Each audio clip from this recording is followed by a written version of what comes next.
Hey everyone, welcome back to the Old Fashioned On Purpose podcast.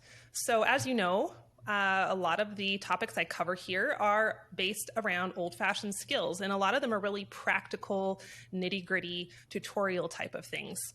But today, I want to talk about an old-fashioned skill, or maybe an old-fashioned concept, rather, that's just as important as learning how to can tomatoes, or baking sourdough bread, or keeping chickens. And this one, I think, has the potential to impact us even more than those things and is just as important, but it often kind of gets pushed to the wayside, especially in our very technology-based culture. And that topic is, how can we build community? That's a really old-fashioned concept that's really kind of hard to grasp these days in our worlds of text messages and Facebook accounts and screens that keep us separated from each other. So I am thrilled to have one of the leading voices on the topic of relationships. I'm sure you know who he is, Dr. Gary Chapman. He is an author, speaker, pastor, and counselor who has a passion for people and for helping them form long-lasting relationships. The 5 love languages, I've read that years ago, I'm sure you have too, is one of Chapman's most popular titles, topping various bestseller charts for years, selling over 20 million copies, and has been on the New York Times bestsellers list continuously since 2007. Dr. Chapman has been directly involved in real-life family counseling for more than 40 years, and his nationally syndicated radio programs air nationally on Moody Radio Network and over 400 affiliate stations. So what a bio. Welcome, Dr. Chapman. Well, thank you, Jill. It's good to be with you today. Yeah, so I don't know if you've ever been on a homesteading themed podcast before. I know you've done tons of interviews, but I really do believe this is an old-fashioned skill that we really need to bring back into trend, if you will, because it's something we're missing as a culture. Well, I think you're exactly right, Jill. I think everybody pretty much agrees that one of our deepest emotional needs is the need to feel loved by the significant people in your lives. A child feels loved by the parents, the child grows up emotionally healthy. If they do not feel loved, they grow up with many internal emotional struggles, and in the teenage years will likely go looking for love in the wrong places. But I think adults also, we have the same need. And if you're married, the person who would most like to love you is your spouse. But any close friend, this need for love and community, it's a broader word for that, but it's essentially the same thing. We want to feel connected and that people genuinely care about us and value us. Absolutely. And I know you've been speaking on this topic of relationships for many, many years. Have you seen a shift in just the people you work with and you speak to as we have become more technology centered? I think so, because I think we're so obsessed with technology that we often don't make time to build person-to-person relationships. And of course, with some people still working at home, we can get the job done, but you miss that daily opportunity at break times to talk to each other and find out what's going on in each other's lives. So I think we are more isolated, and with that has come a greater sense of loneliness as well. As we know, it's pretty much a pandemic now, loneliness. And yes. So I think whatever we can do to make time to build relationships and share life with each other, it's for our own health. Absolutely. And I think that, at least in the people I talk to, I think that loneliness is such a huge issue, which is so ironic because we have more friends on Facebook than ever before, and we can connect with people across the oceans, across the world. But people are feeling very isolated, even before COVID, and that really exacerbated it. But that's not gone away even as the pandemic has waned. But one thing that I hear from people over and over, as I share our own stories here in Wyoming, we've been cultivating community in a very small rural town and having all the ups and downs of what that looks like. And people will watch what we're doing and listen to me tell stories. And then they say, I can't do that where I live. I don't get along with the people in my neighborhood. They don't like me. We've had rifts. We've had falling outs. And so I feel like for that reason, because it's hard, it's messy to be with people. Sometimes it's messy to be in relationship. And I think that's why we gravitate towards those screens, is because it's safer. I know I've done that. I've been guilty of, I'll just text this person instead of calling them because it is not as uncomfortable.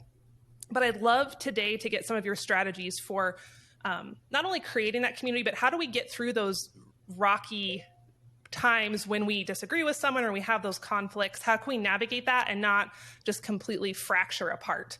Because I know when we come together as humans, we're always going to have disagreements and struggles. So I'd love to get your strategies for some of those things. And maybe to start, can you just kind of briefly remind us of the 5 love languages? I'm sure almost everyone listening is familiar, and how they might play a role in building community and creating relationship. Yeah, I think they do play a role, but I think if a relationship has been broken or fractured, if it's something that happened and then we just withdrew from each other, the first step is for somebody to apologize. And usually we each think the other person's the one that needs to apologize first. But chances are both of us have something to apologize for. And it doesn't matter who starts it. But I do think if we reach out and seek to apologize and let them know that we value our relationship and we do not want it to be fractured, and ask their forgiveness, that opens the door for the possibility of moving forward. The 5 love languages then become extremely effective in building or rebuilding a relationship. One of them is words of affirmation, just looking for things about the other person that you can genuinely appreciate. And even if you've had a lot of falling outs, there's probably still 1 or 2 or 3 things you could express value in them. So you look for those things and you express them. Another is acts of service. It's doing something to help the other person that they would like for you to do. Marriage, that's cooking and washing dishes and vacuuming floors and walking dogs and washing cars and mowing grass and changing the baby's diaper and all those kind of things. In a community, it's more like if you hear somebody has a problem, and you show up to see what you can do to help. So it's acts of service. There's an old saying, actions speak louder than words. And if this is their love language, it's certainly true. It may not be true for everyone, but for some people it is true. And then there's gifts. It's universal to give gifts as an expression of love. The gift says, they were thinking about me. Look what they got for me. To say, I was downtown today and I thought about you and I remember you told me you really liked da-da-da-da-da-da-da. So I got this for you. I hope you enjoy it. It doesn't have to be anything expensive. It's anything, but gifts. And then there's quality time. Giving the other person your undivided attention.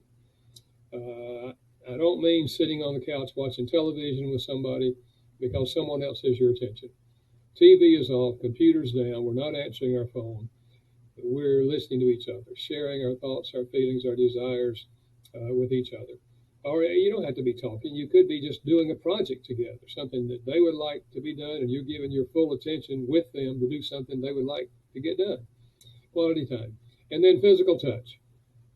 I should say affirming physical touch, because we hear a lot today about physical abuse, which is true, and that's never going to help any relationship. But affirming touches, pats on the back, high fives, and depending on the relationship. If it's a marriage, it's the kissing, the hugging, the touching, tender touching, and so forth.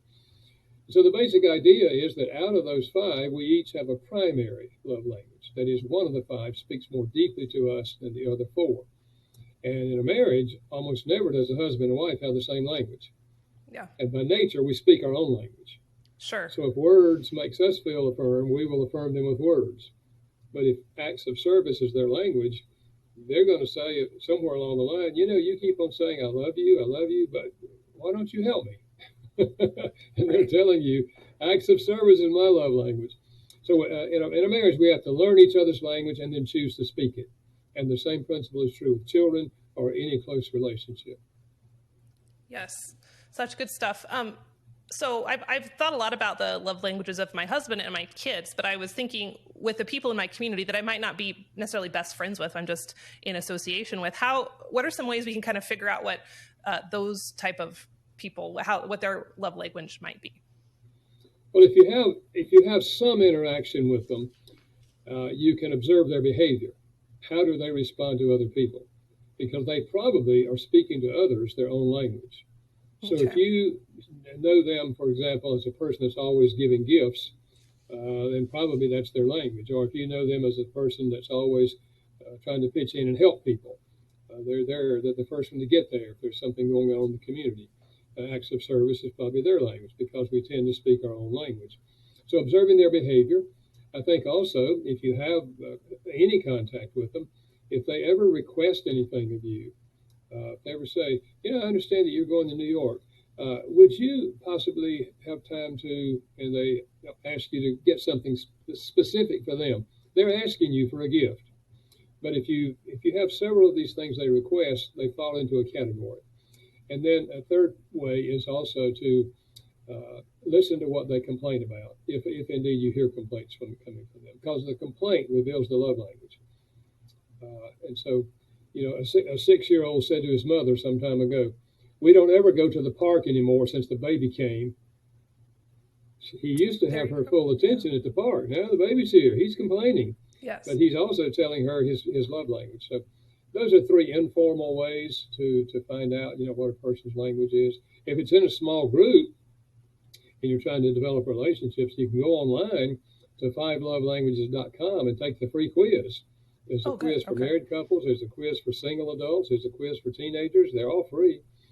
And if everybody on the group would take the quiz, they could come back and share with the group. Now we would really know, what their language is. Yeah, that's awesome. I love that there's a quiz. Okay, I remember when I was a kid, my mom. I think there's a quiz in the book too, right? Or like a series of questions. I remember my mom asking me as a smaller person, and then I remember doing it with my kids, my husband. So it's so cool that book has such long-lasting legacy.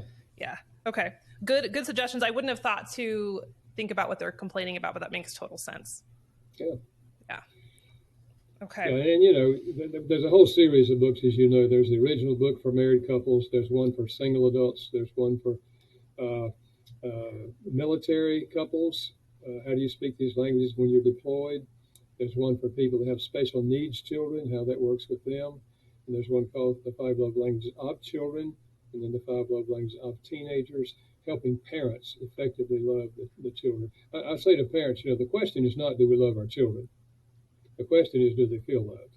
Yeah, right. And this is very helpful in that context. Absolutely. Yeah, and it's so simple but so profound, and it just works. Yeah. Hey everyone, I wanted to interrupt this episode for just a second to talk about my latest obsession, and that is beef tallow, believe it or not. So I've been using tallow to cook with for quite a few years, but in the last couple of years, I've started using it on my skin, and I kind of fell in love with it all over again. So prior to my beef tallow renaissance, I was using all the fancy skincare products that they tell you have to have. You got the eye creams and the serums and the tighteners and the toners and all these fancy things. And then I decided to maybe rethink that and take a little bit more of an old-fashioned approach. And I asked myself, what would our ancestors have used before we had all these marketers telling us we had to use all these fancy, expensive things? And that kind of took me down this road towards animal fats, because not only are they super sustainable, but they just make sense since they match the composition of our skin. And I can personally attest that my skin absolutely loves it. It's never been happier. I get comments on my skin all the time. I actually had my makeup done recently by a professional. And as she was doing my makeup, she kept commenting. She's like, "Your skin is so happy and it's so well moisturized. What are you doing?" And I was like, beef tallow.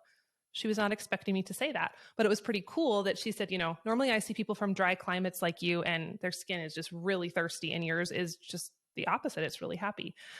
So it's pretty cool that beef tallow, this old-fashioned solution, can work so very well and keep our skin super happy and healthy without a bunch of added chemicals and seed oils. And my very favorite place to get all of my beef tallow skincare products is Toups Co. They are a small homestead family who recognized this need for skincare products and makeup that didn't have all the junky, toxic ingredients in them. And they stepped up and they have taken off in recent years just because their products are so amazing. So right now I'm wearing Toups Co mascara and Toups Co tinted tallow lip balm, and I have tallow on as a moisturizer. And I absolutely love not only their company, but their products just because they have real recognizable ingredients. and they work really, really well. They're a high quality product. It's a great experience using them, and my skin has never been happier. So I'm thrilled to have a coupon code for Toups Co for you today. If you type in the code HOMESTEAD when you check out over on their website, you'll save 15% on your order. And if you'd like to go shopping, just head on over to theprairiehomestead.com/makeup, and you can see all they have to offer, not just the tallow products, but they also have all those makeups. They have deodorants, cleansers, and things like that. So I can't wait for you to rethink your skincare in an old-fashioned way. And I think it's a wonderful place where we can really embrace this idea of looking to the past to move forward. So check it on out, Toups Co, over at theprairiehomestead.com/makeup. Now back to our episode. So what would your advice be, for building bridges with people we don't agree with? Because I feel like right now, and I spend a lot of time online, which probably makes me a little bit skewed on watching everyone fight all the time. But I'm like, oh my gosh, the world feels so polarized. And sometimes that bleeds into our local community. Even I live in a tiny town, and there's, I don't like this person because they believe differently or they voted differently. And sometimes it just gets exhausting. I'm like, guys, we're really not that different. Like, can we just get along? How can we build bridges with someone that we might perceive to be on the other side? Yeah, I think that's a great question in today's world. A lot has to do with fundamental belief systems. If I believe, for example, that every human being is valuable, which I do believe, because from my worldview is they're made in God's image and they're extremely valuable. And so if I have that belief, then I want to treat them as a valuable person, even if they disagree with me. And so I think our fundamental view of humanity will help us make the best decision in terms of reaching out to people. Having said that, I think one of the best ways to build bridges is to ask questions and listen to the other person. I don't mean arguing. Maybe they are way over here and you're way over here, but if they're sharing something that they're passionate about and it's totally different from what you think, to say to them, yeah, explain that to me. What led you to that conclusion? Because a lot of people have that conclusion. So what led you to that conclusion? And then they start telling you, where they're coming from and what the thought process was. And keep asking questions, try to get them to clarify. You're not asking questions so you can shoot them back and you put down their ideas. You're asking questions to try to find out what is the process that brought them to where they are. And then eventually you can honestly say to them, I can see now, why you would come to that conclusion, and I can see how that makes sense. I have a totally different perspective, but I can see how you would come to that conclusion. Well, now you're not an enemy. You're not fighting them. And chances are they may say, well, okay, you tell me, how did you come to your position? So now you get to share, how you came to your position. And even if we don't end up not agreeing, because the purpose is not to win an argument, because if you win an argument, the other person lost. Yeah. There's no need to make a loser. But if we listen empathetically and try to understand each other, and we can say, I can see how you would feel that way. And then they've heard you. And you both go away now and kind of think about your position and why do you feel strongly the way you feel. So it's okay to disagree. Humans are always going to disagree. But you're right. Today, it's not just disagreement. It's like a verbal warfare. Yeah. We're just trying to put people down, and it goes more than just verbally. We try to, help get them lose their jobs or all kind of stuff. It's destructive, very destructive. Definitely. I love the idea of asking questions, just because I know in my own experience, well, number one, it's hard because you almost have to kind of humble yourself a little bit, but it's so good because there's been many times when I thought, like, I know my side of this, it's right. No one's going to shake me off of it. I don't see how they could, I hear people say all the time, I've said it, I don't know how they could believe that. How could they believe that? How could they think that? And then when you do ask those questions, you're like, oh, I actually do. I see how you got to that point. Might not agree, but it helps us to be a lot more balanced, I think. And culture feels very unbalanced at the moment. Yeah, you're exactly right. There was a day in which we tried to cooperate with people that we disagree on and cooperate on the things we do agree on to do something positive. But today we've kind of lost the vision. It seems like we just want to shoot each other. I don't know. I think technology has helped that because it's easier to say things online that you wouldn't say face to face. So in that sense, I think technology has made it worse. I agree. I totally agree. Yes. So kind of on that end, you touched on it briefly a minute ago when you were talking about apologizing. But I think I know for me in our little community, and as I dance in the online world and then also try to keep myself grounded in the real world of community, the biggest difference is, like we were talking about, when you're online, if I don't agree with someone, I can just block them or unfriend them or kind of silo myself up with people who are just like me. And that's something we all do as humans. I think we're prone to kind of group up into tribes. But I think one of the best exercises, at least for me and probably everybody, when I'm in real life community, especially in a small town, is if I disagree with someone or we have a riff, they are not going anywhere and I'm not going anywhere, and there's not a lot of population to dilute us. And so I'm kind of like, oh, guess what? We get to figure this out. Otherwise, we're both going to be miserable because I'm going to see them like all the time. So in that situation, which I think is healthy, but sometimes foreign in our screen-based culture, what are some of those strategies to help us resolve that? I know you said apologize, and then we can tap into their love languages. Do you have anything else that might be helpful? I think first of all, if at all possible, it should be a face-to-face conversation. Never try to solve conflicts online because they can't see your facial expressions. They can't hear the tone of your voice. Well, they can if you're talking, of course. But it's always better to just say, "Hey, John, can we meet? Can we meet for lunch today and talk about the struggle we're kind of having here? Because I want to understand. I want to understand you. If you have a face-to-face thing, then you pick up the emotions. You pick up a whole lot more that will help you actually solve the problem.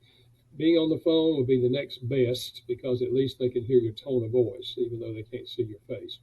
But face to face is always better. And in a small community, you can do that, because you're going to run into each other anyway, here or there.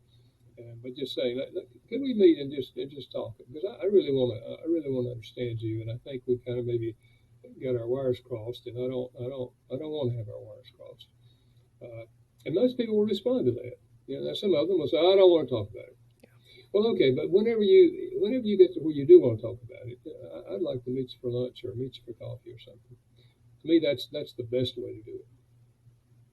Yeah, I agree. Face-to-face is definitely harder, but you can just feel that energy, and that makes a huge difference. Yeah, you're right. Yeah. So I think all of these things are challenging, but very worthwhile.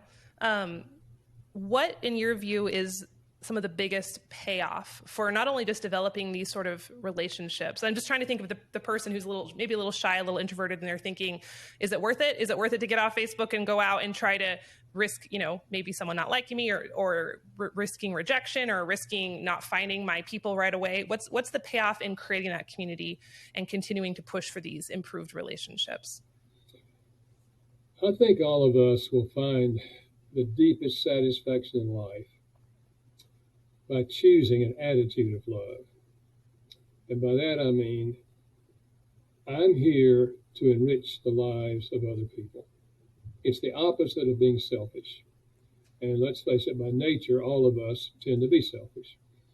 But a person that's so self-centered that they approach everything in life with, what am I going to get out of this? How is this going to affect me? They end up being very frustrated in life and don't find a whole lot of satisfaction. But couples who take the attitude, I want to enrich the lives of everybody that I encounter in some way. I just like to help anybody I can. You take that, and we choose our attitude. We don't choose our emotions, but we choose our attitude. We take that attitude and just keep our eyes open. There's opportunities all the time, all around us, that we can express love to people. And if we take that attitude, there will be doors opened. And this book we're talking about that you mentioned earlier that I just released is a collection of stories, 28 stories of people who express love in all kinds of situations. And they just took an opportunity and the attitude. I'm going to have an attitude of love. Even in a troubled marriage, for example, there's stories in there how when the spouse was just unbelievably awful, you can still take the attitude, I'm going to love them. I don't care how awful they are, and you move out to begin to do that. And they won't always turn around, but you can look yourself in the mirror and know you did the best thing you could do. And they're probably going to walk away and think, that's different. They always told me what was wrong with me. Now they're giving me words of affirmation. I don't know what's going on here. Yeah. So I just think it's a matter of realizing I have a choice in every single situation in life. I have a choice. I can be a part of the problem, or I can be a part of the solution. And love is always a move toward a right solution. I love that. And I'm seeing this a lot in our homestead community, and it's kind of a funny thing, because a lot of us came to this world of, we call it self-sufficiency all the time. Like, I'm self-sufficient. I want to be a self-sufficient. That's kind of one of the terms that we use. And I know for me, that's what I spouted off for years. And as I got farther on the path, I'm like, that means it feels kind of lonely. It's kind of like I'm out here just making sure I have enough food and I'm prepared and I have enough milk and I have enough vegetables. And I know for us, there was that point where it was like, how can I broaden my horizons and how can we start giving back a little bit? And I see a lot of folks following in that progression. And it's so much better. Like, it's so much more meaningful to have the vegetables to share with others, or to be building outside of just our little island of homesteading or farming or whatever. So I think that's so true. Yeah. Albert Schweitzer was a medical doctor who spent the bulk of his life in what was then French Equatorial Africa. And toward the end of his life, he won the Nobel Prize. And in his speech, he said, among other things, he said this: I'm convinced that those of you who will find the greatest satisfaction in life will be those of you who seek and find how to serve others. And I think he was right. Yes. It's much more satisfaction in thinking, how can I take what I have and impact the lives of other people for good? Yeah. So much more meaningful that way. I couldn't agree more. So I know you have a hard stop, and I want to be respectful of your very busy schedule. But before you go, could you just remind everyone where to find you? I know you mentioned your website, 5lovelanguages.com. Is that the best place for people to connect with you and your work? Yeah, that's the best place. They can see most of my books are on there, and they get a little blurb on those. They can sign up and get a weekly email if they like. There's all kinds of things they can sign up for there. Good. And information on where I'll be speaking in other places around the country. Some of those, at least, are on that website. Okay, awesome. Yeah. And remind me one more time what the name of your newest book is called. You have a lot of books. I was Googling your books because I was trying to find the latest. I'm like, oh my goodness, you've published so much. It's amazing. So what's the latest one called one more time? This one is called Love is a Choice. Okay. And then it's just a collection of stories, real stories that people told me. They're speaking for themselves, of how choosing an attitude of love changed a lot of situations and moved them in a positive direction. So I think folks will enjoy reading it, married or single. Yes. I think, hearing those real world application pieces is always extra inspiring. So wonderful. Well, Dr. Chapman, it has been an honor. Thank you for sharing your wisdom and your time with us. And I hope this inspires everyone listening to go out and maybe get a little uncomfortable and mend some bridges and build some community, and know that it's a very good thing. So thanks so much for coming on.